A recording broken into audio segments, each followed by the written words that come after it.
Les sujets du jour de la revue fiduciaire. Premier sujet de notre JT.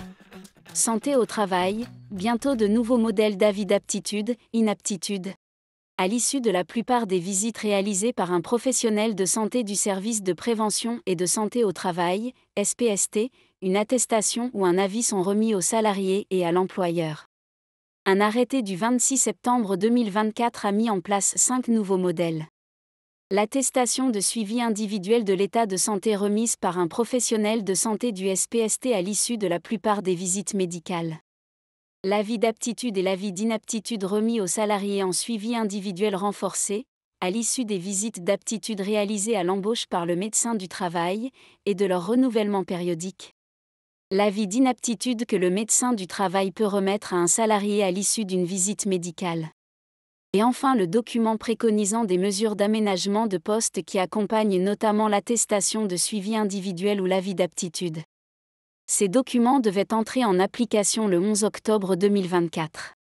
Cette échéance va être repoussée de 6 mois pour prendre en compte les développements informatiques nécessaires pour intégrer les changements apportés aux modèles utilisés actuellement. Deuxième sujet de notre JT. CVAE. La loi de finances pour 2023 avait réduit de moitié, pour l'année 2023, le taux de la cotisation sur la valeur ajoutée des entreprises, CVAE, en prévoyant sa suppression totale à partir du 1er janvier 2024.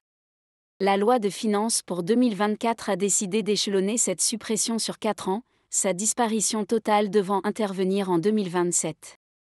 Le projet de loi de finances pour 2025 prévoit de reporter de 3 ans cette suppression progressive de la CVAE. En conséquence, selon ce nouveau calendrier, sa suppression totale n'interviendrait donc qu'en 2030. Par ailleurs, les taux de CVAE applicables en 2024 seraient maintenus jusqu'en 2027. Troisième sujet de notre JT. Transfert effectif de propriété d'actions non cotées. Quand le cessionnaire acquiert-il la qualité d'associé ? C'est la question à laquelle les juges ont dû répondre. Dans cette affaire, un associé cède une partie de ses actions à un couple. À la suite de cette cession, les statuts d'une SAS sont modifiés afin d'y faire figurer les nouveaux acquéreurs. Un litige survient entre le cédant et les cessionnaires. Le cédant conteste la qualité d'associé aux acquéreurs au motif que ces derniers n'ont pas payé le prix de cession. Les juges de la Cour d'appel reconnaissent d'abord la qualité d'associé aux acquéreurs pour les raisons suivantes. Les parties se sont entendues sur la chose et le prix.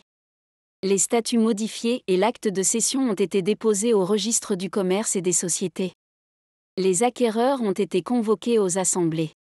Mais la Cour de cassation estime que le transfert de propriété d'actions d'une société non cotée ne s'opère qu'à l'inscription de ces actions au compte individuel de l'acheteur ou dans les registres de mouvement de titres tenus par la société.